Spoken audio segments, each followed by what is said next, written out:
Hola, ¿qué tal? Soy el pastor David Rangel y qué gusto me da saludarles a cada uno de ustedes aquí en el auditorio. ¿Cuántos de los que estamos aquí ya sentimos que hoy dormimos una hora menos? Voy a tratar, para los que nos están viendo en redes sociales, un gran saludo. Gracias por ser parte de Costa Rica en línea y que nos están viendo de otros países. Hoy amanecimos con una hora menos acá en Dallas. Y yo no sé si más de uno se siente como que le hace falta esos 60 minutos. Así que vamos a hacer algo ustedes y yo. Prométame que no se va a dormir en los próximos 35 minutos. Si usted ve que su compañero a su izquierda o a su derecha empieza a decirme que sí, cuando no tiene que decirme que sí, es porque se está durmiendo y tiene derecho de darle un codazo santo. Bienvenidos a cada uno de ustedes que nos están viendo a través de las redes sociales y ser parte de Costa Rica en línea y poder sintonizarnos para este mensaje el día de hoy.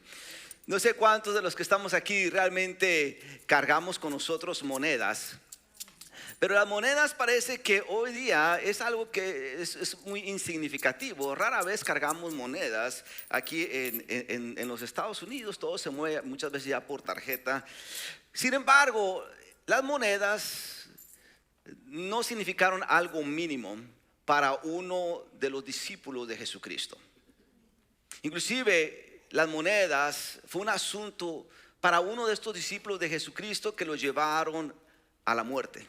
Y que le dejó a él y a los discípulos y aún a nosotros una gran enseñanza. Tanto así que es parte esa enseñanza de nuestra serie de sermones titulada Camino a la Cruz. Esta serie en la cual estamos conociendo, explorando algunas historias de la vida, muerte y resurrección de Jesucristo. Y hoy vamos a entrar a una de esas historias importantes en la vida de Jesús bajo este sermón titulado Monedas, Error y la Cruz. Así que si estamos listos para continuar con esta serie y para este mensaje, alguien diga fuertemente conmigo, amén. Amén.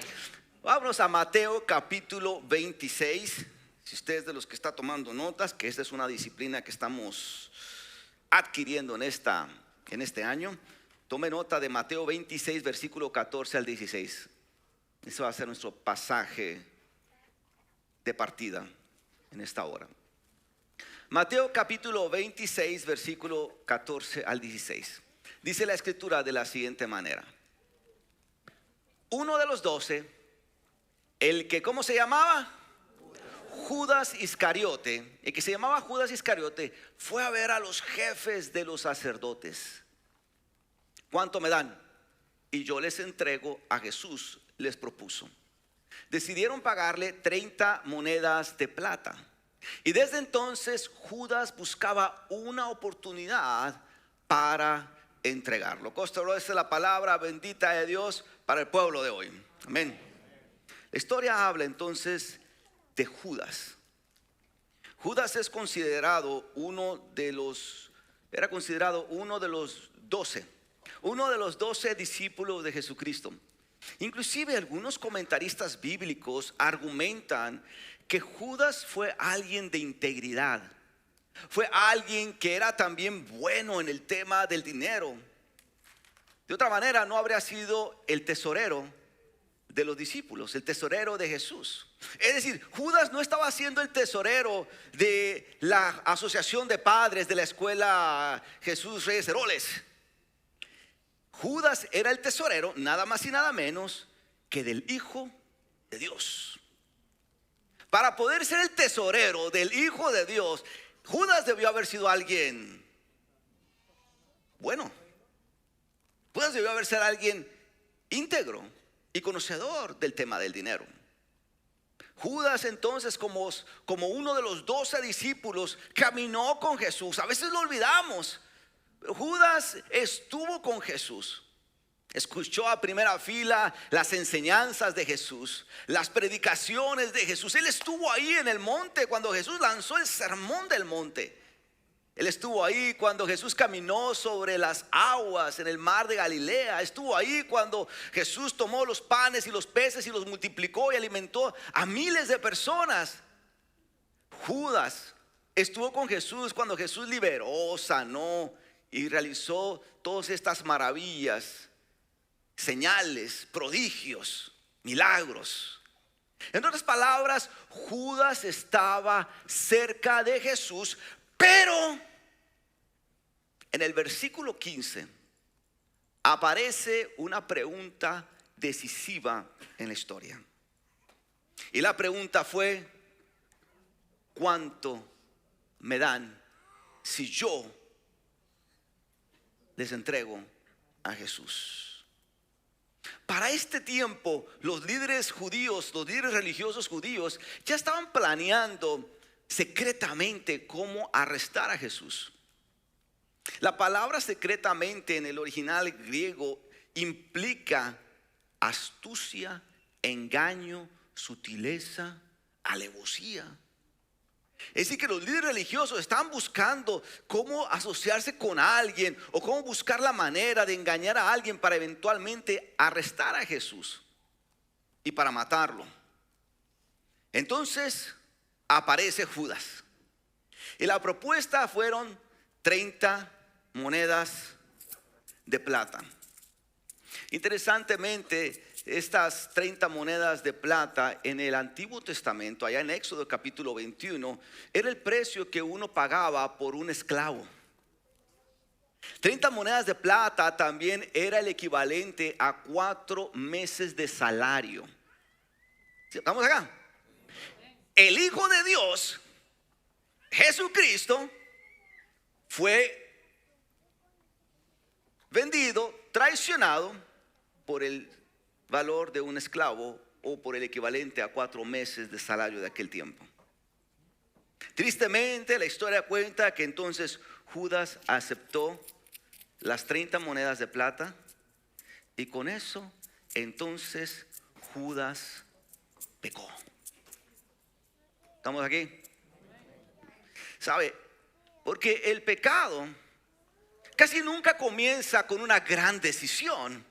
Muchas veces el pecado comienza con algo pequeño. Lo digo de vuelta. El pecado casi nunca comienza con esta gran decisión, gran acción. Muchas veces el pecado comienza con algo pequeñito. Ahí comienza el pecado. En el lugar de trabajo es como cuando alguien dice: voy a ajustar este número en este reporte para que se vea mejor. Es algo pequeñito. El asunto es que ajustar ese número en el reporte significa ajustar los que le siguen. Y lo que antes comenzó con algo pequeño ahora se convirtió tarde que temprano en una gran mentira y en un gran problema. Es decir, no comenzamos diciendo: ay, el día de hoy le voy a fallar al Señor de una manera grotesca. No, muchas veces comenzamos con solamente esta vez. Porque el Señor entiende. Solamente esta vez voy a ver algo que no debería de ver para desahogarme. Solamente esta vez voy a tomar algo del trabajo porque lo necesito en la casa y Dios sabe que no tengo dinero y me va a entender. Solamente esta vez voy a mentir y lo voy a disfrazar como algo bueno porque el Señor entiende que si no miento voy a estar en problemas. Él va a entender. Solamente esta vez, solamente esta vez, solamente esta vez, que acabo que es algo pequeño. ¿Estamos aquí? O sea, quiero pensar que quizás nosotros no hemos fallado al Señor como le falló Judas. Pero lo que sí estoy seguro es que en la vida, no importa qué tan cercano estemos con Jesús, pregúntenle a Judas. No importa qué tan cercano te sientas al Señor, en la vida pasaremos por momentos en tu casa, en el trabajo, en la iglesia, en la calle, donde quiera que estés, momentos en donde quizás podemos caer en algo que nos pueda llevar a fallarle al Señor. Quizás no es una traición, pero a lo mejor es algo más. Y la manera en que Dios obra es que, mira nada más, el hecho de que Judas cayó en la traición a través del dinero es porque yo casi les garantizo que a lo mejor Judas el día de hoy fuera un contador. ¿Cuántos contadores hay aquí? Muchos contadores se meten a contaduría porque les gustan los números. Quiero pensar que a Judas le gustaba este tema del dinero, de los números, en el buen sentido de la palabra, pero el enemigo lo atacó por donde más le dolía. El enemigo no te va a atacar en las áreas en donde a ti no te interesan, sino en las áreas en donde muchas veces él sabe que es nuestra debilidad. Hello. En donde muchas veces él sabe que donde te va a tumbar es en esta área, es en esto en particular, porque ahí somos vulnerables. Y tú sabes que somos vulnerables a esa área porque lo hemos visto, lo hemos experimentado. Judas falló porque fue en el área en la que quizás él estaba más vulnerable. Entonces, quizás tú y yo no le fallamos al Señor como Judas, pero sí en la vida podemos pasar por momentos en donde no importa qué tan cerca estés con Jesús, se van a presentar oportunidades donde podemos fallarle, donde podemos caer, en donde podemos llegar a pecar. Y esa fue la historia de Judas. Pero interesantemente, la historia de Judas no termina con aceptar las monedas. Mira lo que dice Mateo 27, versículo 3. Dice, lo leemos juntos para que no se duerman. ¿Listo? Dice la palabra de Dios. Entonces Judas, el que le había entregado, viendo que era condenado, volvió arrepentido las 3 piezas de plata a los principales sacerdotes y a los ancianos. Vean lo que dice esta palabra, que el versículo 3 dice que entonces, viendo que era condenado, ¿quién estaba siendo condenado? Jesús. Entonces devolvió las 30 piezas de plata a los líderes judíos. Pero dígame la manera en que él fue a entregar esas 30 piezas de plata. ¿Contento? ¿Feliz? Arrepentido. La palabra arrepentido, esa palabra en el griego, en el Nuevo Testamento, tiene 2 connotaciones. Y quiero abordarlas brevemente en esta parte del sermón. La primera palabra es metanoia. Diga conmigo metanoia. Una vez más, metanoia. Metanoia significa el cambio transformador del corazón y de la mente. Eso es metanoia. La metanoia es el arrepentimiento que produce, que conduce más bien al perdón. Es el arrepentimiento que produce, por lo tanto, un cambio en el corazón de la persona, un cambio, una transformación. Es el arrepentimiento necesario para estar en relación con Dios y con nuestro prójimo después de una falta, de un error, de un pecado que cometimos. Metanoia es el arrepentimiento que produce frutos, demostraciones de que hemos cambiado, frutos de que ya no somos los mismos, frutos de que ya no caemos en lo mismo. Eso es metanoia. ¿Estamos aquí? La otra es metamelomai. Diga conmigo metamelomai. Y metamelomai es la palabra, o es el remordimiento, perdón, pesar, tristeza, pena, o es una preocupación o cuidado posterior a la falta. En otras palabras, metamelomai es la palabra que se usa para describir la reacción en la mente de pesar, de remordimiento, de tristeza, de preocupación porque cometimos una falta, porque le fallamos a alguien, porque cometimos un error. Una ocurre en el corazón y una simplemente aquí en la mente. Por lo tanto, metamelomai, a pesar que es una forma de arrepentimiento, metamelomai no produce un cambio en el corazón, no produce una transformación, no genera frutos de arrepentimiento, demostraciones de arrepentimiento, porque solamente quedó en un pesar, en un arrepentimiento, en un remordimiento, en un ay, me equivoqué. la historia dice que Judas cayó. Y entonces aceptó las 30 monedas de plata. Y con eso él empezó a llevar, con esas monedas, la culpa, el remordimiento, el pecado, la carga de saber que le había fallado al Señor. Desafortunadamente, no importa a dónde Judas fuera, la culpa, remordimiento, la tristeza le seguían a él. Sin embargo, la historia dice que llegó a un punto en la historia en la que él llegó al templo, y dice la historia que arrojó las 30 monedas de plata a los líderes religiosos judíos. Y con esta acción de lanzar las 30 monedas de plata, podemos comprender que hay una forma de arrepentimiento en Judas. Que Judas entonces no se quedó al final con estas 30 monedas, sino las arrojó, las entregó, las devolvió. Mire, usted y yo podemos cuestionar por qué Judas traicionó a Jesucristo si estaba cerquita de Jesús. ¿Por qué Judas podemos cuestionar, usted y yo, por qué se suicidó? ¿Por qué tomó esa decisión si él era uno de los 12? Pero lo que no podemos cuestionar es que cuando Judas lanzó esas 30 monedas y confesó su pecado, fue eso una forma de arrepentimiento en la vida de este hombre.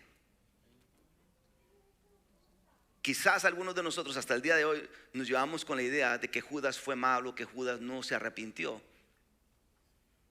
Bueno, juzgue usted si lo que Judas hizo fue una forma de arrepentimiento metanoia o metamelomai. Al final fue arrepentimiento, ¿no es cierto?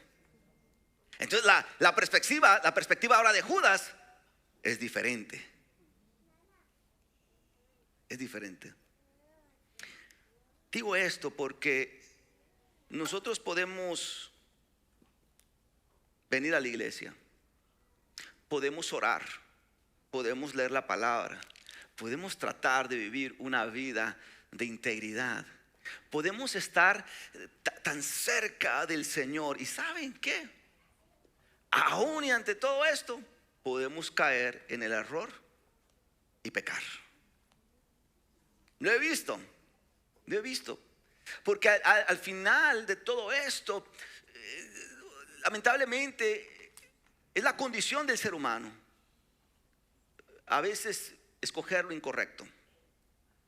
Si deberíamos ir a la derecha, a veces decimos, no, se me hace que es mejor por la izquierda. Puedes tener al ángel Gabriel diciéndote, no hagas eso.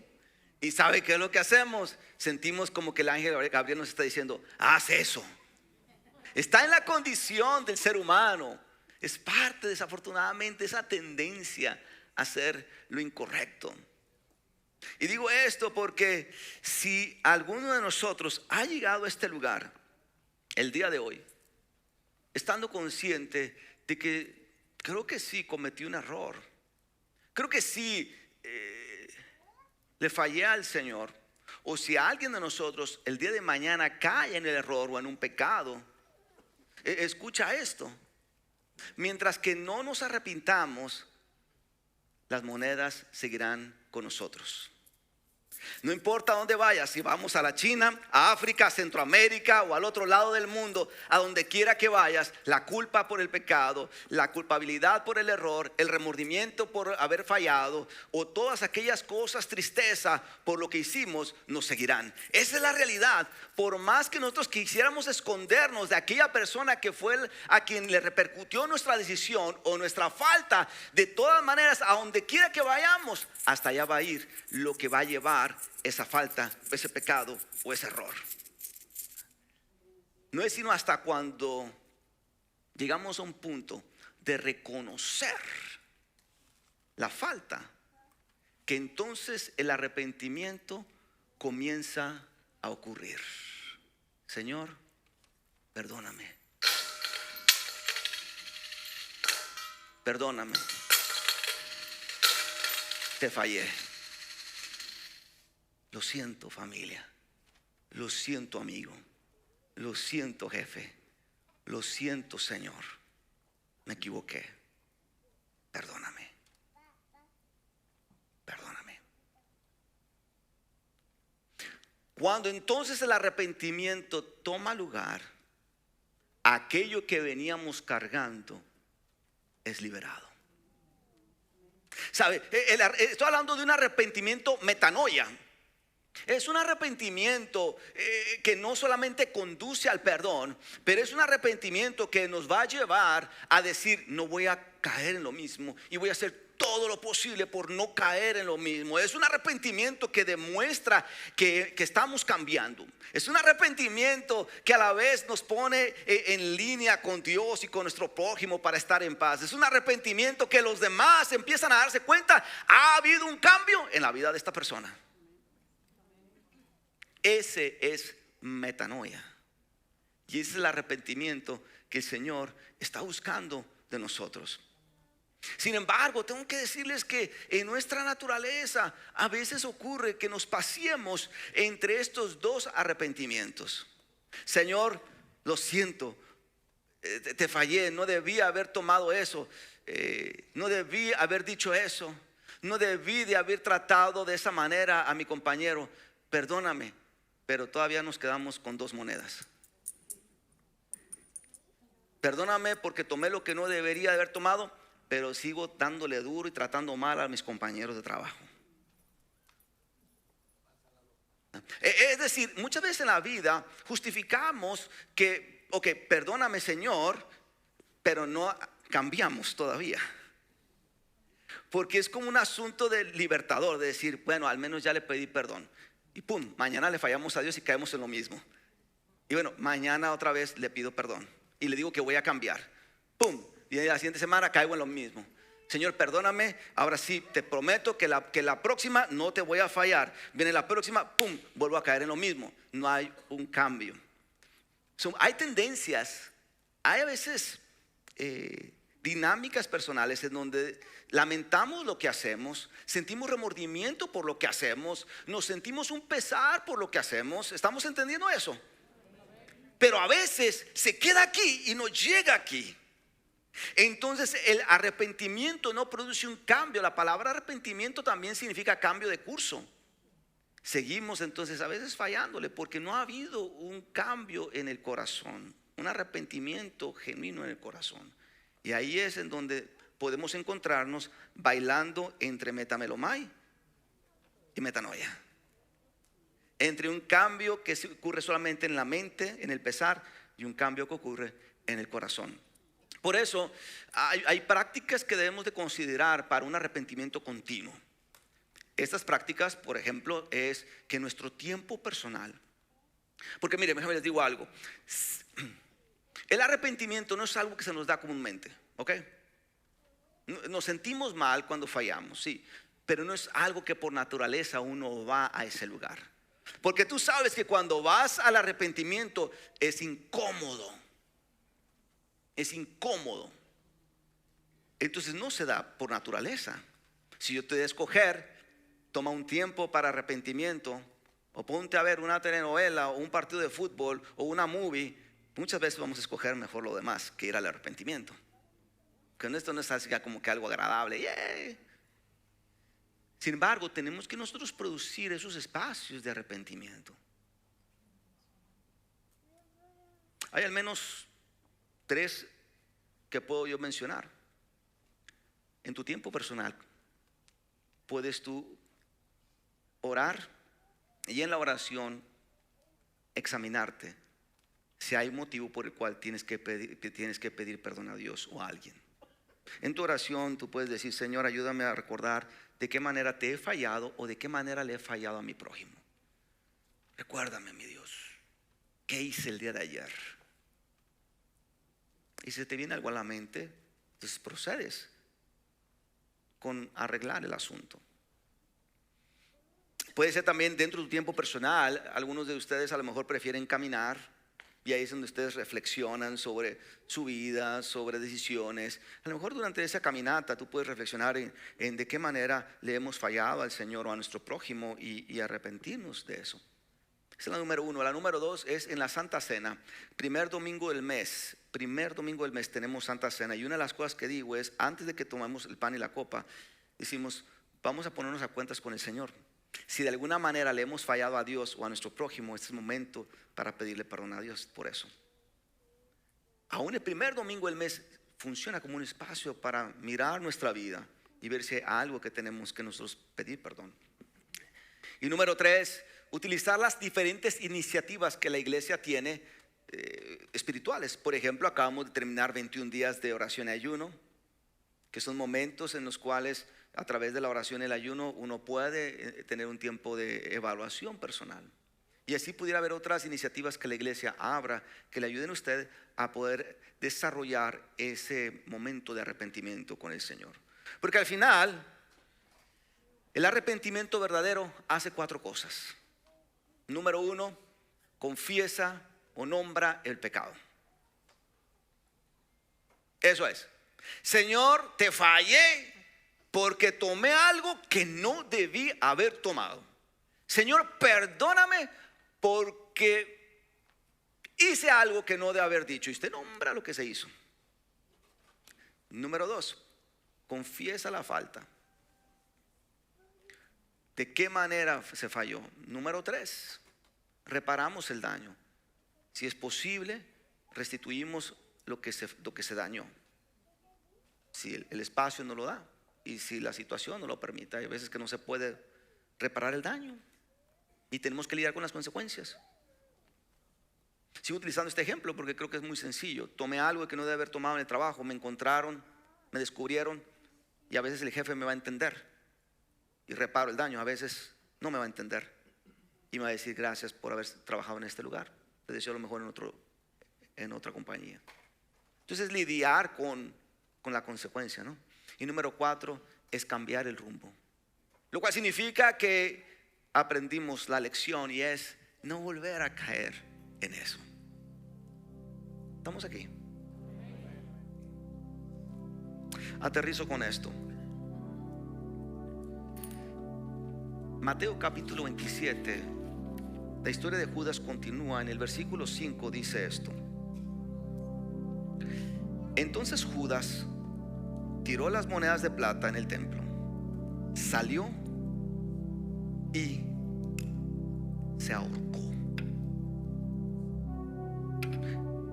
En Hechos dice que se ahorcó y que su cuerpo cayó y se partieron todas las vísceras y todo. La historia de Judas no termina con un final feliz, termina con un suicidio.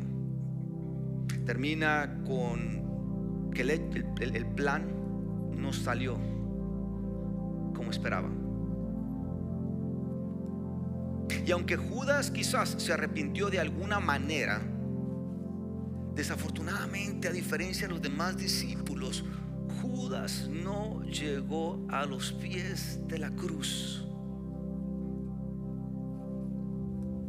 Costa Road, por eso el asunto no está en fallar. Tú y yo podemos fallar, es de humanos. El asunto es qué hacemos cuando fallamos.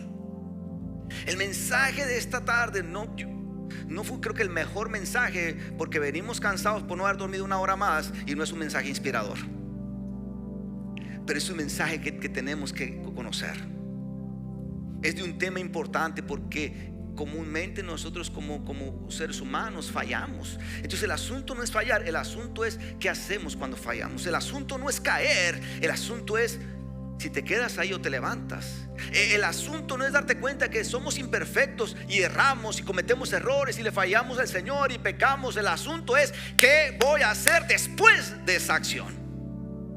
Que mientras haya vida hay esperanza para un cambio, y que mientras haya vida el Señor no se va a asustar por el tamaño y el tipo de pecado o falta que hemos cometido. El Señor está más interesado en que ese corazón se arrepienta, porque el arrepentimiento es no es un evento aislado, pero es parte de nuestro camino a la cruz. Ir a la cruz con Jesús significa que a veces le vamos a fallar como Judas, pero significa también que hay alguien que nos va a perdonar, hay alguien que nos va a restaurar y hay alguien que nos va a ayudar.